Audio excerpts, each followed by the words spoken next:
या सृष्टीतील पंचमहाभूतांनो माझ्या या भूमीवर अस्तित्व जर असत असेल तर मला मृत्यू द्या, मृत्यू मृत्यू. मी घाबरून आपणाजवळ मृत्यू मागत नाही, तर माझ्या देहात असलेल्या असंख्य वेदना मला सहन होईल. हे नेत्र हे स्वतःचे रूप पाहण्यात असमर्थ करतात. आज तेच वेदनेचे काहूर माजवतात. इथली सर्व फुलं आपापल्या परीने दुसऱ्याला सुख क्षणिक का होईना पण सुगंध देतात, पण माझ्या देहाचा फक्त नावापुरता सुगंध का? उद्या माझ्या मूल जन्माला येईल, त्याला या खांद्यावर बसून किंवा माझ्या मुलाला हात धरून त्याला चालवायला कसं शिकू? म्हणून म्हणून मला मृत्यू द्या, मृत्यू. मला ये मला वाटतोय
चपाचा घेतला आणि माणसं डोळे मिटून दूध पियाली. राजा, माझ्या पायथ्याला तू चिंता लावू नको. हे तुला सत्य सांग. तुमचा नजरेसाठी त्या माणसाच्या दुधाच्या हात पाय गेला तेव्हा जे नव्हतं वाटत देत नकत घडला. म्हणजे तुला काय म्हणायचंय? आपण तडीपार माणूस कुठल्या बातम्या आपल्याला असतात. माझा भाव धन्या भेटलेला सर्व जण लोकला सर्व काय सांगितलं पण काही म्हणा छावा सगळं आहे.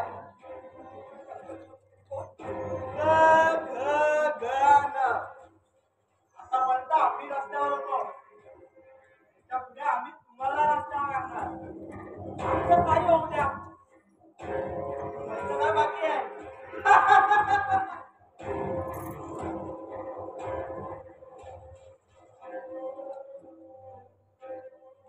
पोराला दापा जात आहे ना. राजा, तू सांभाळ बोल. आज ना उद्या समोर करील काका. पण असं म्हणतात प्रेमाला उपमा नाही ते देवा घरचे देणे. पण आज प्रेमाला पाझर फुटणार.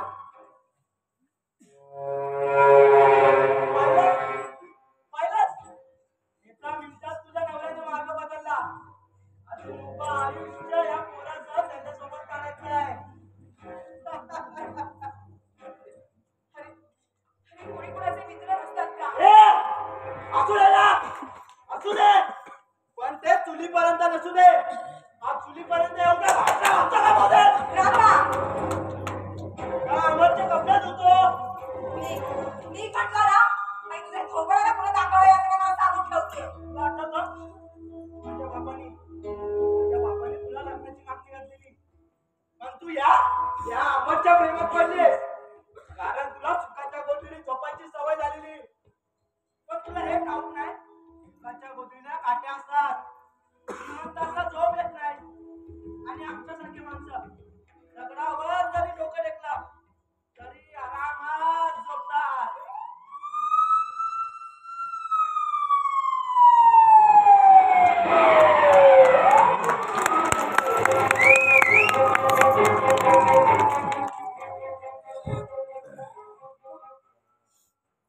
तू असं का म्हणाला?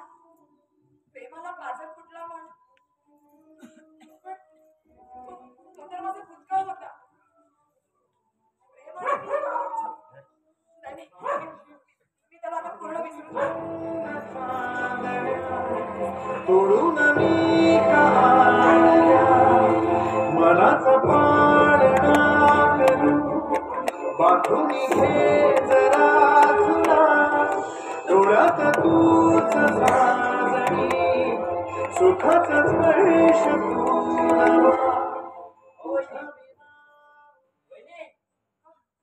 कुठल्या स्वप्नाच्या दुनियेत डुंगार मी ना नाही, बरं काय म्हणते अमरची तब्येत?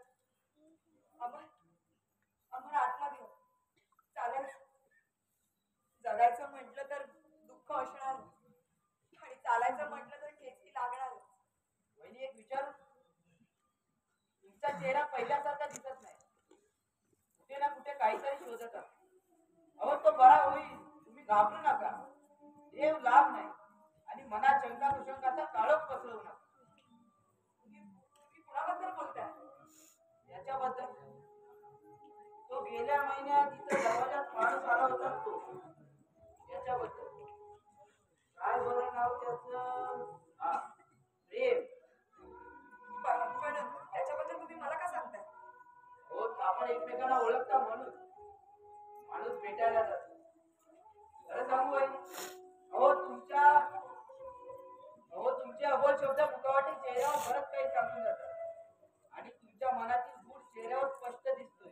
भोळे, हो माणसाच्या आयुष्यात कधी कधी असेही प्रसंग येतात की माणूस राहत नाही. एखाद्यावर का मन जळलं तर राहत नाही. आठवणींचे डोंगर उभे राहतात. नाही तुम्ही आता या. आमचं तसं काहीच नव्हतं.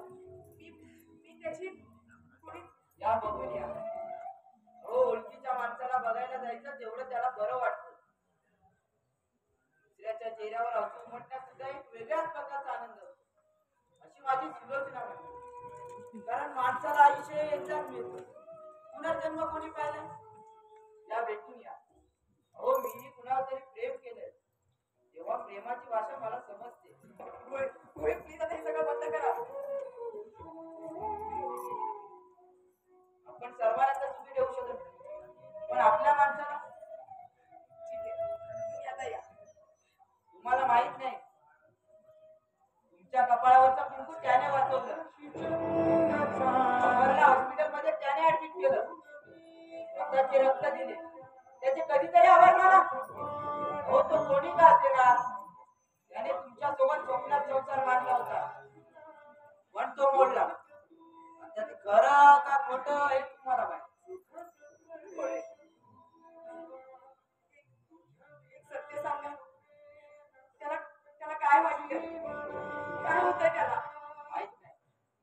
पण त्याच्या बोलण्यावरून त्याला तिथं कंटाळा आला हे दिसत. तुमची आमची नाती जेवढी जुळतात ना तेवढीच ती खोलवर जपण्यात येतात. पण नाती हृदयात घर करून राहतात आणि ती सरणावरच दूर होतात. होय मला भाऊ नाहीये. तुम्ही मला पाठच्या भावासारखेच आहात. आता तुम्हीच मला सांगा मी काय करू ते. मुलीला स्वतःचा मार्ग काढण्यासाठी कुणाची गरज लागत नाही. ती स्वतःहून स्वतःचा मार्ग काढते. हो, आपण तर माणसं आहोत. प्रत्येक माणसाला आपल्या आयुष्याचा तो अनमोल क्षण ओळखता आला पाहिजे. हो, यालाच तर आयुष्याचा खरा टर्निंग पॉईंट म्हणतात. वेळ मिळेल तेव्हा बघून या. येतो.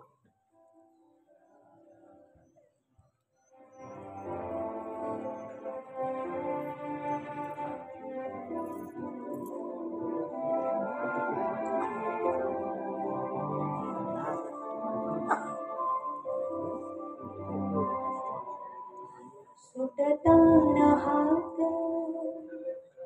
विझताना गात वाटे आता तो काळही परतून यावा घडले जे सारे उधाण वारे फिरुनी पुन्हा तो नवा सडाव मांडावा उडून कालच्या खुणा जगायचे आहे पुन्हा मधुर स्वप्न साजरे पुरी करायचे मला उसने सगळे नवी निहायची कथा नवा सध्यायचा अर्थ जीवना तुझ्या सावलीत माझे क्षण क्षण अनपूर्ण आज झाले काकण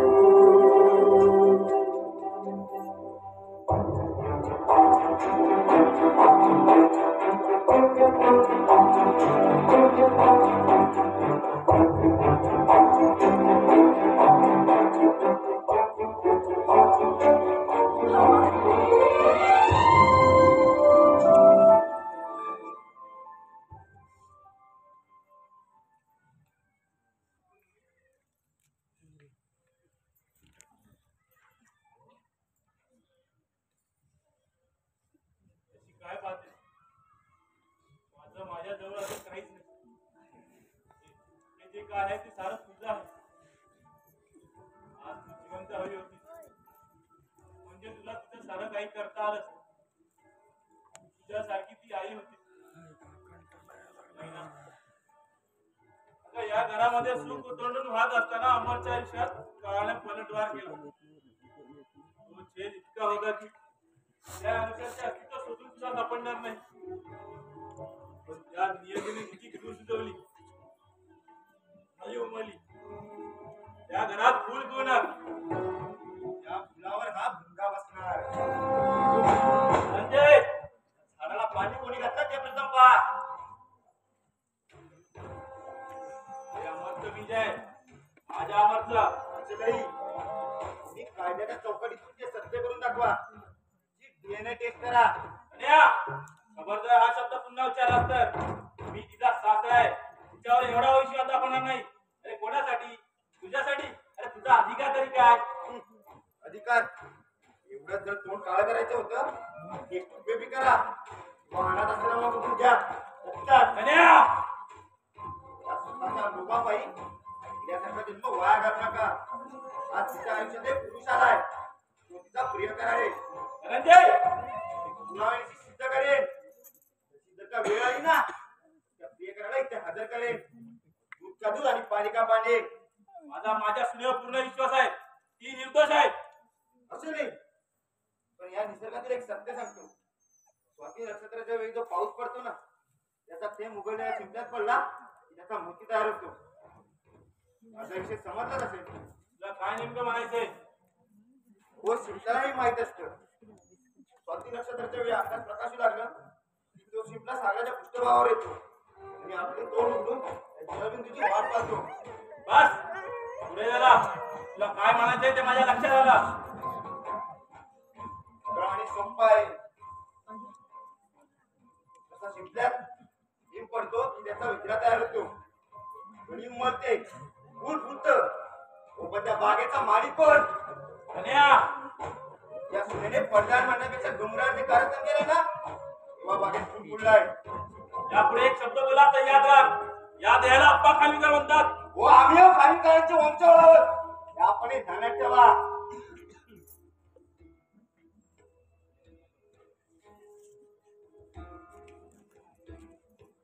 आम्हाला फक्त सत्य हवंय. या घरात स्वतः उठता सरकार नको.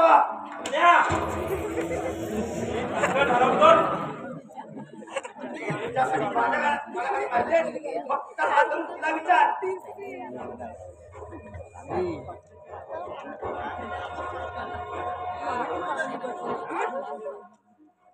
या मृगजळाच्या विचाराची महाराज हवा ना.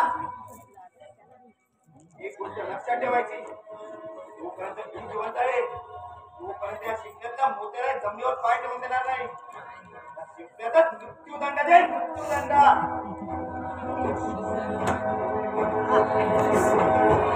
याला पडता येतात.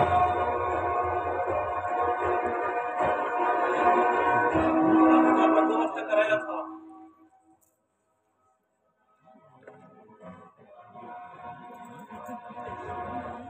हॅलो, मी अप्पा खालीकर. तुला सुपारी हवीच ना? चल घे सुपारी. माझ्या मार्गातला काटा दूर करायचा. आत्ताच माझ्या घरातून बाहेर गेलाय. नाक्यावर पोहोचण्याच्या अगोदर त्याचा गेम खेळायचा. हो, आणि त्याचा गेम झाल्यावर पिस्तॉल दे.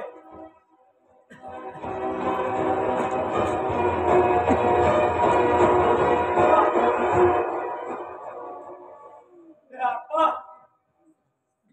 कोण आहेस तो? अरे मी मल्हार, तुझा भाऊ मल्हार. कोण म्हणला? अरे ते तू असा का? एक होता कावळा, एक होती चिमणी, मेणाचं आणि कावळ्याचं शेणाचं. एक दिवस पाऊस आला, मुसळधार पाऊस.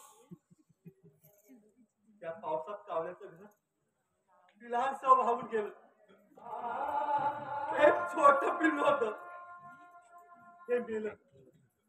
कसं मेलं ते त्याला ठाऊक. या हाताने घाण बनवला, त्यात आता तिच्या तोंडात माती टाकली. माझी पोर मातीत पुरून टाकली. तोंड पाकडं कधी उडाली कळलंच नाही. माझी पोर मातीत गेली, त्यामुळे माझ्यातला मी पण कायमचा निघून गेला. आज पाऊस थांबला, पण माझं घर वाहून गेलं. तुला तू काय खाणार का रे?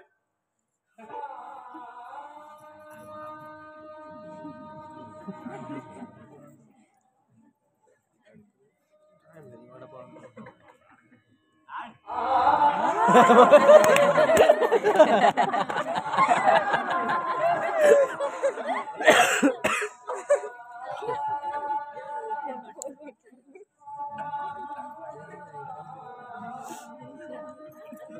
काय खायला?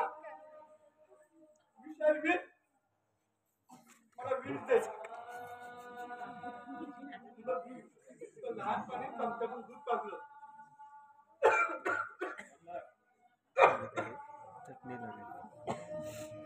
त्या चमच्यात मला वीज दे. मी मुळीच तुला प्रतिकार करणार नाही. कारण मला मृत्यू हवाय, मृत्यू. आता मृत्यूलाही उलटवून देणे कमर लागत आलं माझ्या शरीरात. माझं हे अंग जरा सडलंय, खराब झालंय. या शरीरातला आत्मा कधी निघून जाईल हे माहित नाही. अरे कुठेतरी उपिडाने खरकट खातो आणि या पोटाची खळगी भरतो.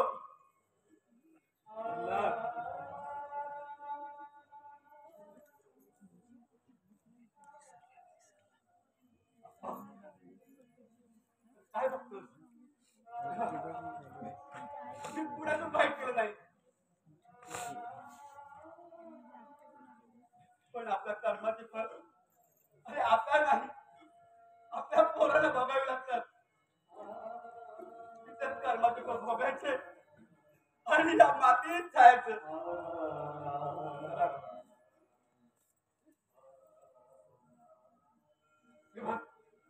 बघ, ही सदा तुझी, पण तो पोर बघतोय. तेच कर्माची फळ भोगायची. तुला सांगू, माझ्या या आयुष्याचं स्थान एखाद्या जन्माला झालेल्या हारातील दोऱ्याप्रमाणे झालंय.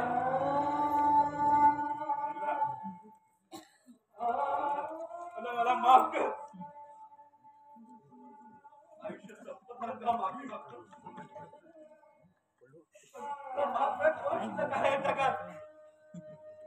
अरे जे आहेत ते माझ्यासारखे वेडे, भिकारी, डोक्यात परिणाम झालेले. तरी पण तुला सांगतो, तू या चौकटीतून बाहेर ये. या जगात मुक्तपणे भादारी मार. बघ, तुला जग हे सुंदर दिसेल. आणि हा आत्मा आहे ना, तो स्वस्त ठेव. मी तुझं मन कधीच ओळखलं नाही रे.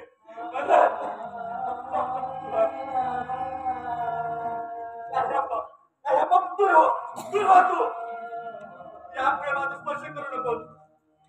कारभार रोग झालाय, रोग. तुला जर जमलं, माझ्याकडे पैसे असतील, मृत्यूनंतर लावारीच टाकू नको. ते लावारीच झाला ना, तर क्रिया मकोडे पडतील आणि या सगळं सुगंध या पैशात बसले. त्यामुळे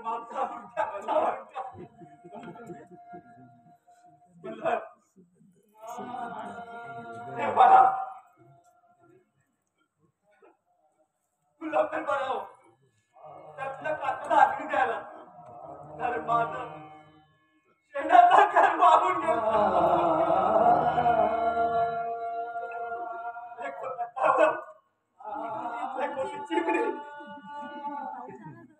चिकडी वाहून गेलं. तुझ्यातला देह मी आज पाहिला. तुला मी घराबाहेर काढलं.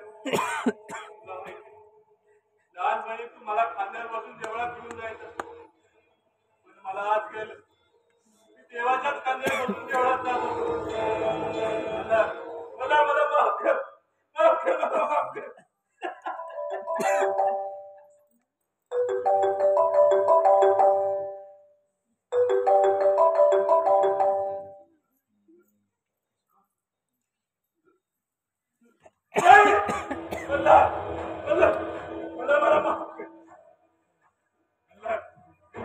माझी सर्व इच्छा तुझ्या नावा करतो, पण मला माफ कर. तू माझ्या मुलावर इतकं विश्वास केला, पण मी तुझं कुटुंब उद्ध्वस्त केलं. माझ्या कुटुंबाला सावरण्याचा प्रयत्न केला, पण माझ्या सांगण्यावरून माझ्या कुंडाने दरजायचा. नाही, मला माफ कर. मला माफ कर.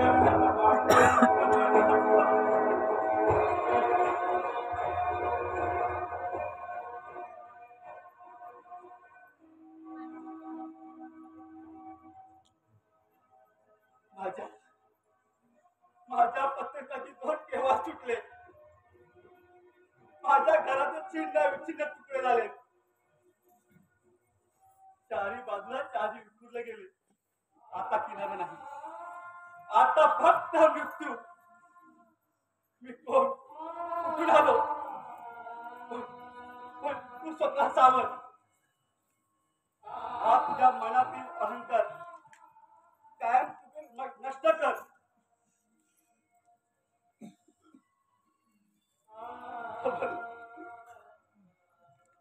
त्या घराला काम निकळलंच आहे. ते घर मुद्दा थोडा वेळ लागणार नाही.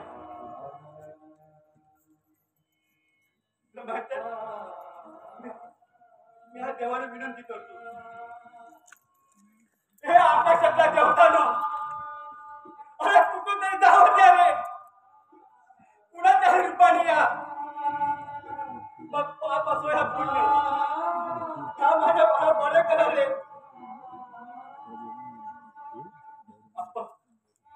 आपण दूर निघून जा, पळून जा. अरे माझा एक तो खतरनाक आहे, मग तुम्हाला दोघंही सोडणार नाही. जा जा तो जा.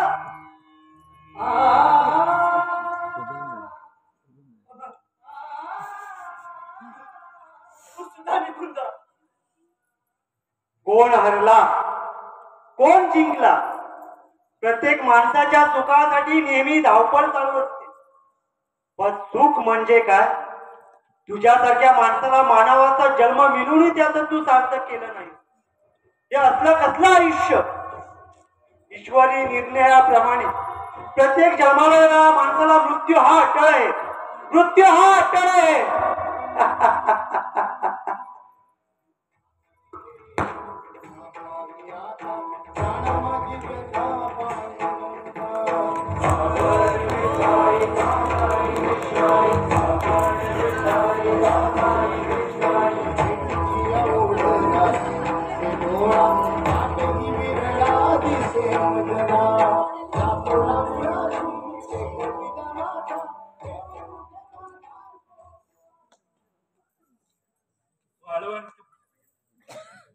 तिथे एका पाण्याच्या थेंबासाठी वनवन भटकावं लागतं. तसं माझं आयुष्य झालं. माझ्या मुलाच्या सुखासाठी चाटकासारखी वाट पाहावी लागते. हे वैभव तरी काय कामाचं ते आज कळत नाही. तिथे हॉस्पिटलच्या बेडवर माझं काही जमत नाही. या घराचा वारस, हे ईश्वरा, तू माझ्या मुलाचं दुःख तू मला का नाही दिलं? माझ्या पापांची शिक्षा तू तुला का देतोय?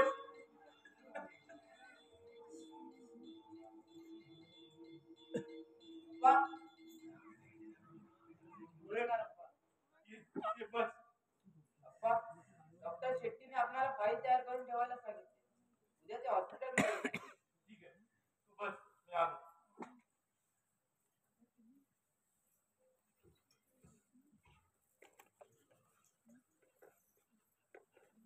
नमस्कार बोले, नमस्कार.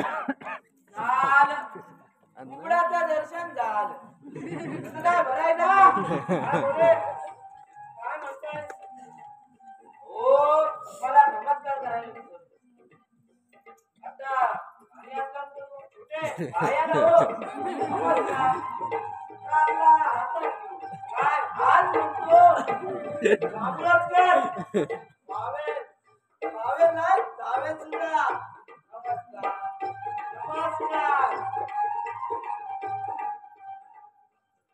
बोले, बाप्पा, काय झालंय? काय नाही, आपण निघालो होतो.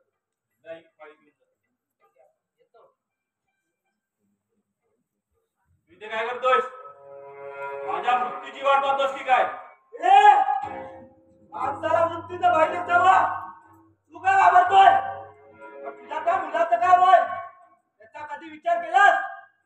नाही, आम्हाला तुमचं वाईट करायचं नाही. माझ्या बापाने पण कधी तो विचार केला नाही. पण तुमचे हात म्हणा नाही वरपर्यंत पोहोचले. काका, पोलिसांना बोलवतोय. बोलव ना, बोलव. साला आमचा दुर्दैवात फिरलेला आहे. आम्ही सरळ चालतानाही अडकून पडतो. माणसाने जन्मता येताच सावध राहिलं पाहिजे. पण आमचा जन्म जाता बेसावध ते बोलताना पुन्हा विचार करून बोलावा. आपली चूक प्रामाणिकपणे कबूल करा आणि आवश्यकता असेल तर समोरच्याची माफी मागा. अरे हा अप्पा खाली काय माफी मागणार नाही, मोडेल पण वागणार नाही. एक वेळ तुझ्या बापासमोर म्हणतो असतो बाई, पण तुझ्यासमोर कदापि नाही. अरे अजून माझं भविष्य उज्ज्वल आहे. भविष्य इतकं उज्ज्वल मग मुलगा अजून अंतरुणावर का?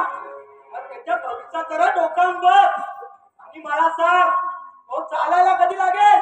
का असा मृत्यूवेद करून तडफडत नाही? काका, तो कसा नाही चालत ते मी पाहिजे. हो, तुम्ही आहात, ती आहे आणि तोही आहे. तुला काय म्हणायचंय? धनंजय म्हणत होता, घरात एक माणूस येतो.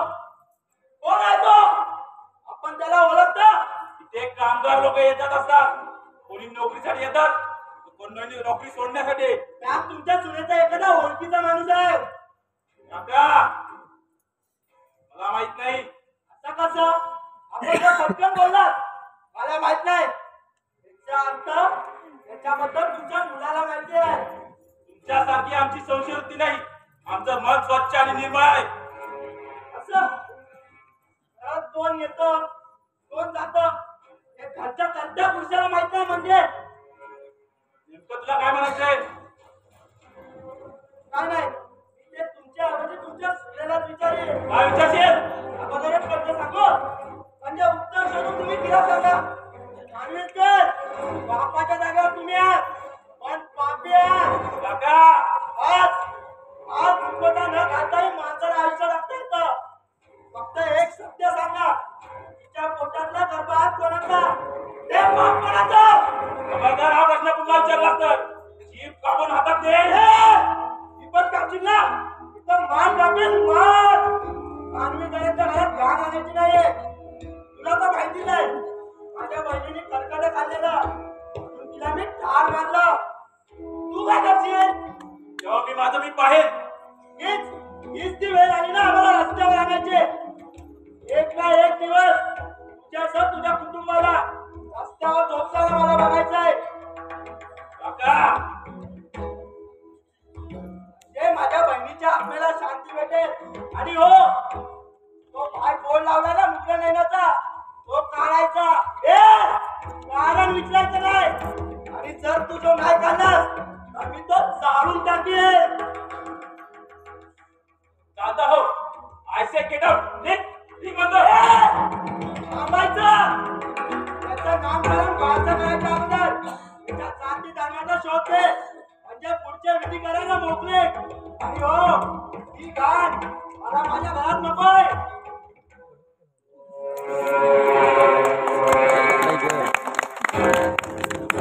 आता माझ्या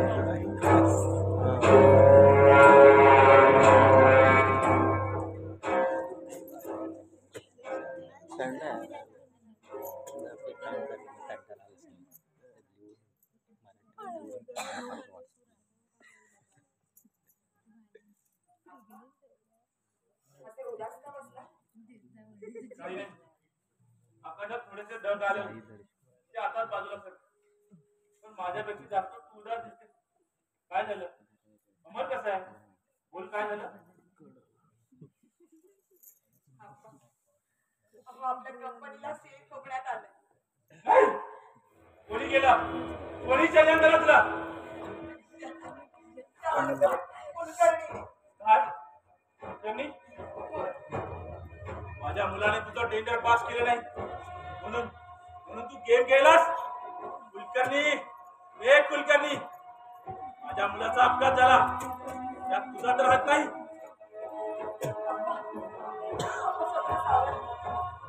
माझ्या मुलाच्या अपघातात जर तो आढळला तर त्याचा अखंड घराला बेचिराग करीन. अरे ही अप्पा कालिकाची याद आहे. अरे हे वैभव गेलं तरी हरकत नाही, पण माझा मुलगा सुखरूप राहिला पाहिजे. कुलकर्णी, ससण्यासारखी नजर ठेवून माझ्या पाठीत खंजीर तू बसलास. गद्दारी केलीस, गद्दारी. माझी एक चूक झाली. तुला मात्र ओळखण्यात मी अपयशी ठरलो. म्हणून तुला कंपनीला सील ठोकायला यश आलं. आणि तू माझ्या एकट्याचा संसार पुढे पडला नाहीस. कंपनीत काम करणारे कामगारी रस्त्यावर आले. अहो, 8 दिवस त्यांचा होता, आपला नाही. जेव्हा आपला दिवस होता तेव्हा आपण त्यांचा विचार केला. हे सगळं माझ्याच नशिबी का? या प्रश्नाचं उत्तर आता माझ्याकडे नाही. या समाजात किती लोक आहेत पण ते आनंद निघतात, पण त्यांना दुःख नसतं असं नाही. त्यांना फक्त दुःखाची दोन हात करण्याची कला जमलेली असते. आपण सुखाच्या वेळेला दोन राहिलो. आज तुम्ही आहात फळ, पण तुम्ही नसतात तर मग ह्या फेसाळलेल्या महासागरात आमची काय अवस्था झाली असती? धैर्याने अडचणीचे डोंगर पार कर. कुठून तरी आशिता एक केली तुझ्या आयुष्यात येईल. ही पापी आहे असं नाही. त्या हाताने नसेल, मनाने मनाने आणि अहंकाराने मी पाप केलंय.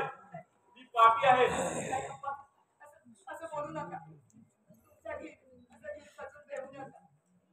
मला माझ्या कुटुंबाचा शाप असेल, कारण त्यांचं मी लुबाडून खाल्लंय. त्यांना मीच विकेला लावलं. ही मला आय असेल, ही माझ्या मुलाबाळांना नको लागो. तुम्ही आता तसं का म्हणताय? कारण झाडाच्या पांद्यानं जशी फळ वाढत जातात तशी बांधी खाली झुकत जाते. तसं या पापाचं आहे. अति अति झाला की त्याचा उद्रेक होतो आणि माझ्यासारखा असा रसा तयार जातो. तुम्ही शांत व्हा. आता जास्त विचार करायचा नाही.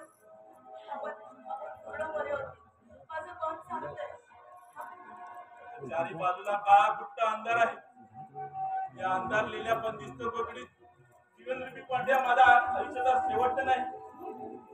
मी स्वार्थी माणूस आहे, तेवढाच क्रोधी.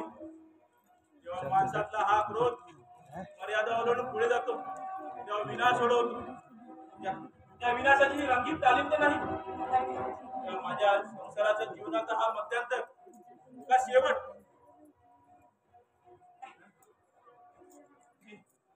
सूर्यास्त मला खुणवतो. कधी येत माझ्या आयुष्यात सूर्योदय. नाही अप्पा, असं बोलू नका. अहो तुमचं जर काही बरं वाईट झालं तर आम्ही पोरकी हो अप्पा. आम्ही पोरकी हो. काही वेळापूर्वी या अप्पा खाली काळगे अमाप दान दिलं होतं. जे पैशाने विकत घेता येत नाही, जे माझ्या मुलाला हवं ते मिळत नाही, तर जे मिळतंय ते उपयोगी नाही.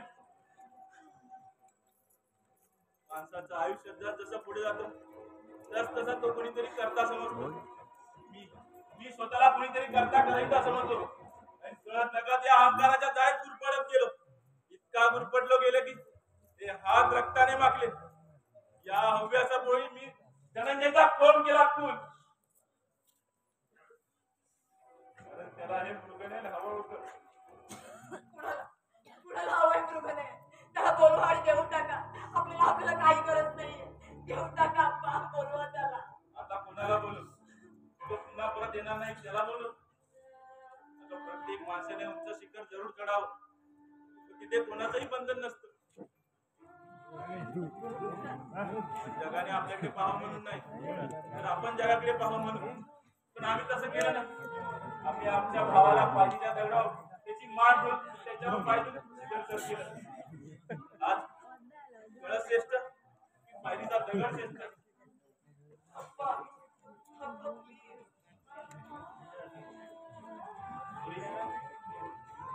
तुम्ही नका हो वाईट वाटून देऊ. असं रडायचं नाही. या जगात त्याची वेळ खराब आहे, त्याची साथ सोबत जरूर कर, पण त्याची नियत खराब आहे माझ्यासाठी. त्याच्या सावलीला सुद्धा उभी राहू नको. त्याला कणभर सुद्धा मदत करू नकोस. हो काय म्हणताय तुम्ही? बोल बोल. त्याची संकट ठेवू नकोस. मी माझ्या कुटुंबाला, माझ्या भावाला कुटुंबाला रस्त्यावर आणलं.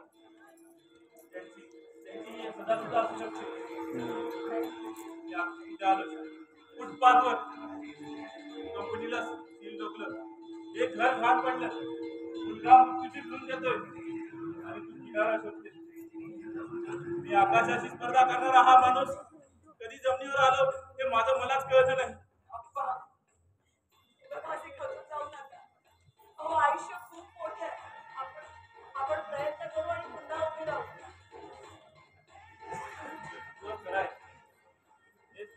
जग स्वतःची चूक मान्य करत नाही, त्यांच्याकडनं हा येणारा काळच मान्य करून घेतो. माझ्याकडनं या नीतीने मान्य करून घेतले.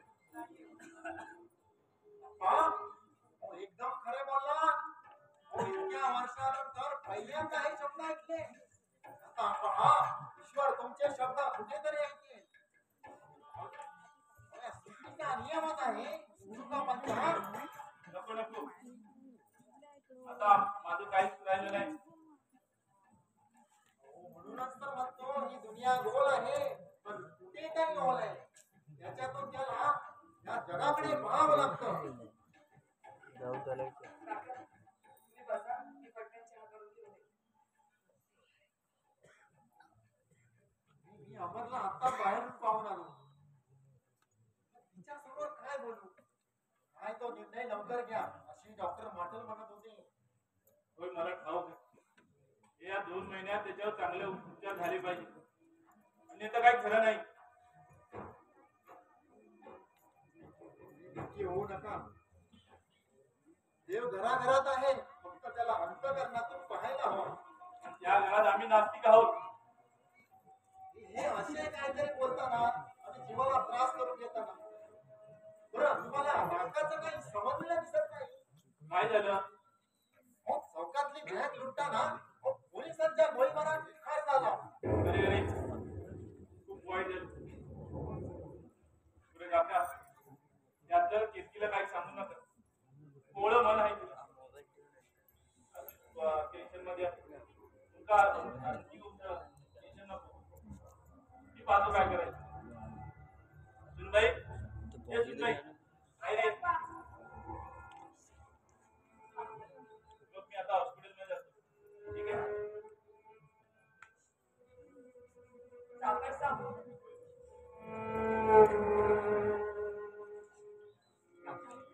तुला काय आता काय विचारायचं? मी त्या परमेश्वराला साकडं घालतो. शेवटी सर्व काही त्याच्या हातात आहे. पण त्या भविष्यात काय येऊन ठेवले या पंचकात सुद्धा कसलंच सापडत नाही. कुणाचा जन्म कुणाचा मृत्यू हे आपल्या हातात नाही. फक्त नशिबावर विश्वास ठेव. त्याने जर साथ दिली तर नावाप्रमाणे अमर राहील. काका तुमच्या शब्दाला यश येऊ. आम्ही फक्त आशीर्वाद देणार, बाकी निर्णय तो घेणार. ओम भट स्वाहा. आता यायचो. आता यायचो कुठे? आशीर्वाद आला.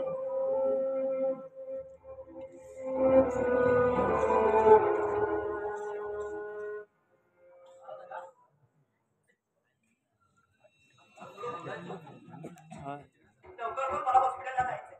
मी आता तिथूनच आलो. तुला काय माहिती? जे तुला माहित नाही ते मला माहित आहे. पण माझा मृत्यू नक्की कधी आहे हे मला माहित नाही. म्हणजे पण लवकरच. होय. काय म्हणतोय? काही नाही, मी आज इथे आहे तर उद्या तिथे. आज माझी कंपनी मला खर्च करते. का? कशासाठी? तुला नक्की काय वाटतंय? या जगात मी थोड्या दिवसाचा सुट्टी आहे. माझं आयुष्य झोके घेतंय फक्त 2 महिने. प्रेम? या अगोदरही नाही नाही प्रेम. प्लास्टिक. कित्येक वर्षानंतर तुझ्या हाकेचा दर आज वाटू लागली ती माझी आनंद नव्हती. पण हा खेळ इथे अधुरा राहिला. आरो, माझ्या मृत्यूनंतर मला घरात स्थान देऊ नको. मला स्थान दे. तू अमरच्या नावाचा कुंकू लाव आणि माझ्या नावाची हळद लाव, एवढीच इच्छा. प्रेम? माझं असं कोणी नाही. फक्त दिनोदा माझे मित्र आहे. बाकी या जगात मी तसा अनाथच.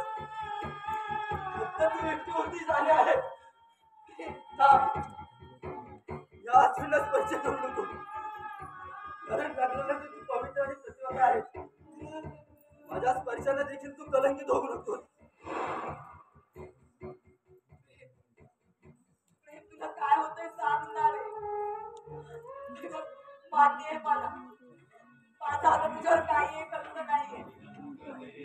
पण तू माझ्या पत्नीचे प्राण वाचवले तेव्हा माझ्यासाठी तू देव असते. मला जागेवर बसलो होतो. मी त्या पायरीवरचा दगडच बरा. माझं कधी काय होईल ते त्या विधात्याला माहिती. परवा तर मरता मरता वाचलो. प्राण नेण्यासाठी यमाचे दूत आले होते. ना दिलेल्या वचनाच्या बंधनात ते बसले होते. पण मी आज त्याला मुक्त करणार. तुला नक्की काय होते सांगणार आहे.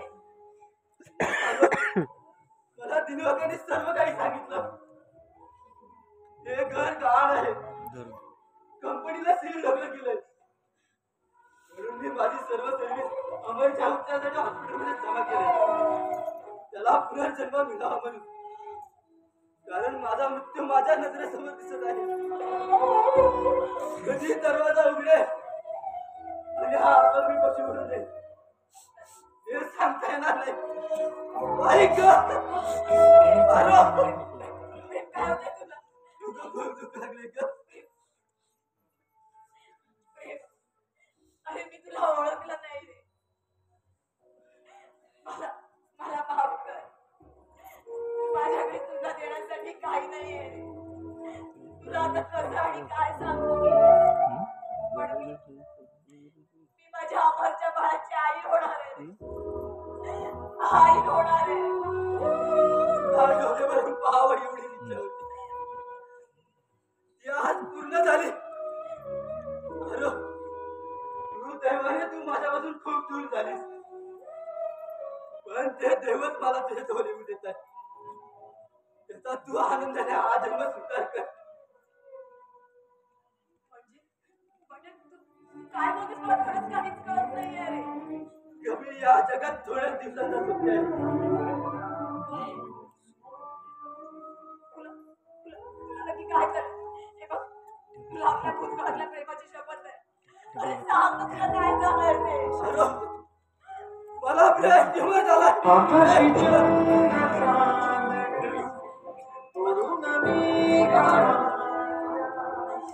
अरे तू इतके दिवस सांगितले ते चांगलं का तू हे सगळं लपून ठेवलंस माझ्यापासून?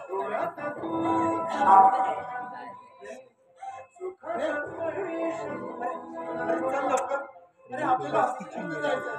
अरे डॉक्टर जॉन आले. चल आपल्याला निघायला.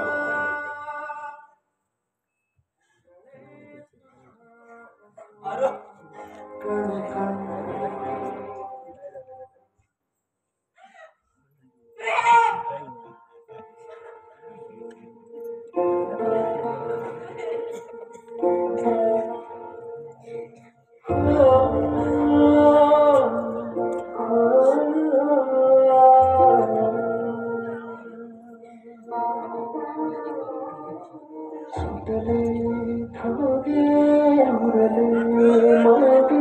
उसासे सुरा काळजाचे विरले सारे नशिबी आले निखारे उरी वादळाचे रुतले जिव्हारी बसले निवारी विझले सुखाचे दिवे सुतले भागे उसासे सुरा काळजाचे विरले सारे नशिबी निखारे उरी वादळाचे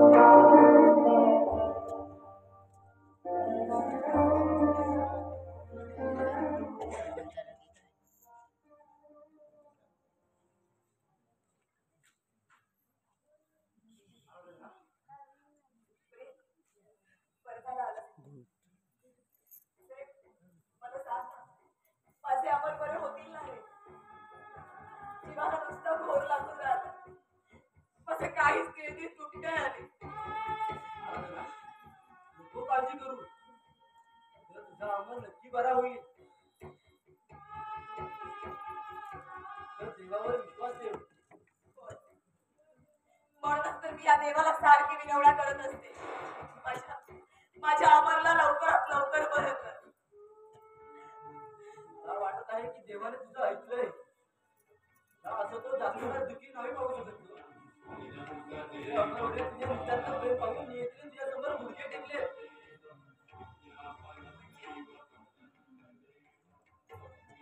आता अमर म्हणाली, मी आता चुकूनच त्याने घालून खरं सांगतोस तू?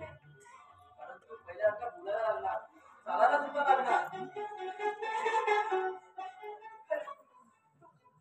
तिकडूनच आलास का? तुम्ही सगळं खरं सांगतोयस ना? माझे आपण पूर्णपणे बरे जाऊ.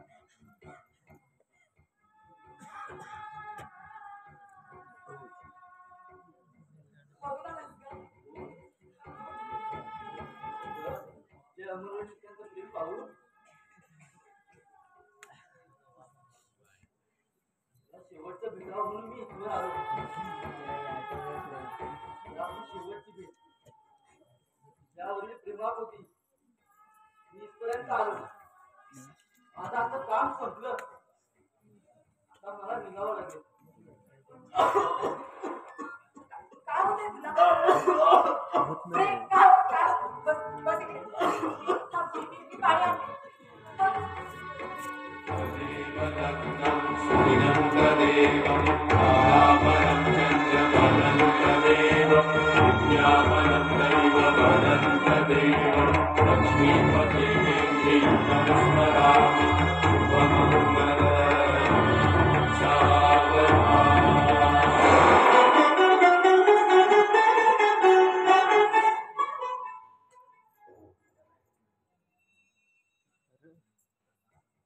अरे तुला कसं कळलं की मी यामध्ये पाणी घेऊन आलीस? नाही.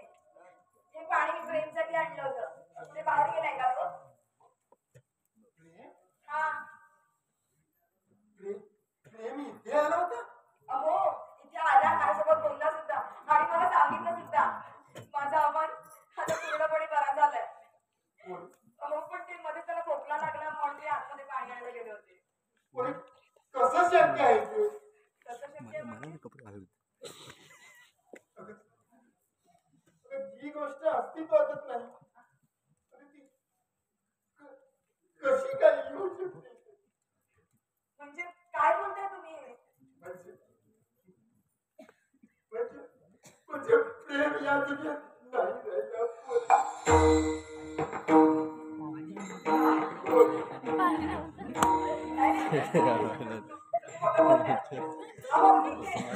पडला बसला होता खोकला आला. काय बोलताय तुम्ही हे सगळं? कोण बोलली? माझा मुलगा आणि तिचा प्रियकर त्या जगात राहिला या मुली. सगळे सगळं खोटं आहे. खोटं आहे सगळं. त्या प्रेमामध्ये त्याने संपूर्ण आयुष्य पणाला लावलं. तर हे प्रेम पण अबाधित राहिले. आम्हाला वेदन करताना दुसऱ्या कोणी प्रेम होता.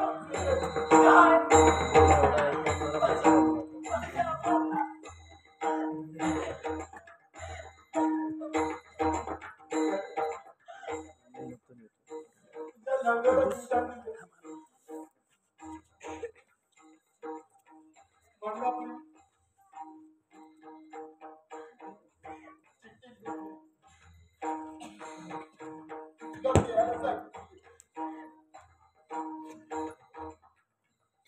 प्रिया आराधना, मी तुझ्यावर मनापासून प्रेम केलं होतं, पण माझं प्रेम निर्मळ आणि स्वच्छ होतं. तू पवित्र आहेस. मी ज्यावेळी अमरला पाहिले त्यावेळी मला खूप वाईट वाटले. त्यावेळी मी निर्णय घेतला आणि नियतीच्याही मनात तसेच होते. ब्रेन ट्युमर सारखा भयानक वेदना देणारा आजार मला झाला होता. माझं आयुष्य थोड्या दिवसांचं होतं, म्हणून मी निर्णय घेतला आपलं शरीर दान करायचं.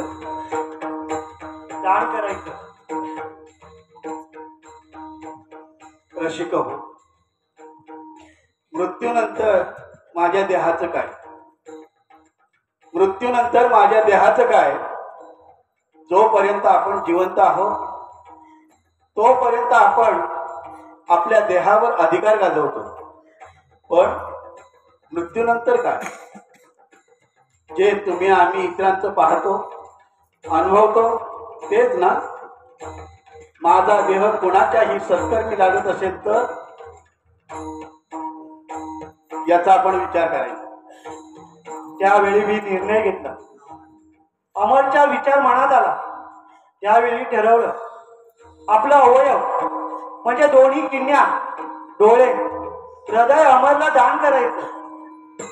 आराधना मी माझी सर्व इस्टेट अमरच्या उपचारासाठी हॉस्पिटलमध्ये जमा केली आहे. आज माझे प्रेम भराने अश्रू वाहत आहेत, कारण तुला सुखात पाहताना. अरे एक विनंती आहे तुला.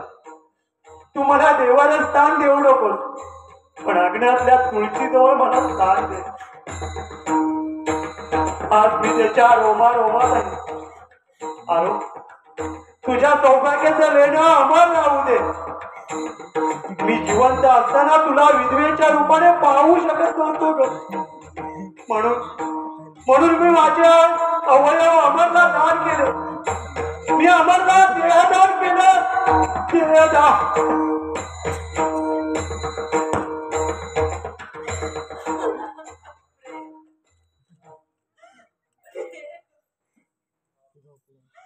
काका, शेवटची इच्छा पूर्ण झाली. मला पाहावं पण त्याची कोणी ठेवणार.